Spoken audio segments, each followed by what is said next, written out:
Yeah, I think it was the first award I'd won since my bronze Year 7 swimming certificate in about 1980. So it was really fun. It was a great time up in Cairns.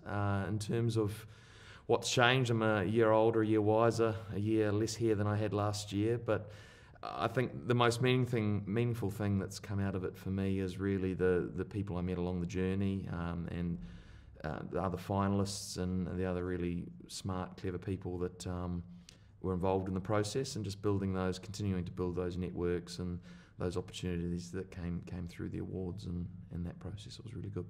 So some of the insights from this convention that I've taken away to date, we're only halfway through, so I'm sure there'll be a lot more insight coming.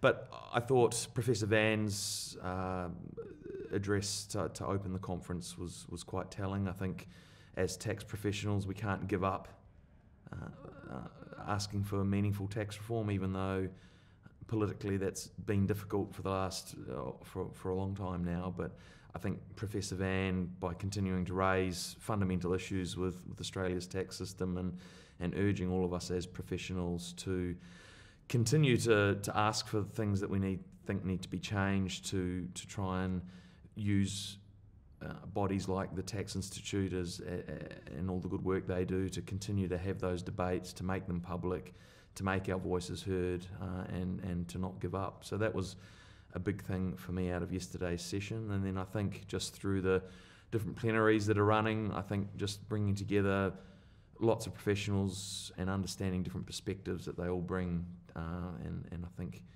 depending on where you operate in the market and who your clients are, I think you can actually have very different perspectives on the same issue, and to understand those, I think, enhances everyone's understanding. What is disruption and technological change? I think you get a lot of different answers.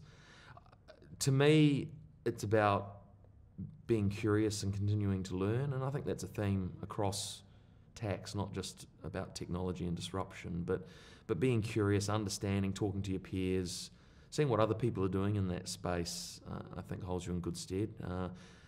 I've got 3 young daughters. One of them's old enough now that I can ask IT questions too. So it's looking, but I mean, within a practice and within a firm, looking for people coming through who have a broader background than yourself, and asking for help on some of those things. The firm I was at encouraged all of us to join up with the Tax Institute, and I guess my relationship with the Tax Institute has evolved as I've evolved as a practitioner, and what I have been able to get from the Tax Institute and what it's been able to help me with has, I guess, progressed as I've progressed. I think over that period of time, so what are we talking, 13, 14 years now, I think the access to like-minded professionals has been really important, especially coming from a different jurisdiction.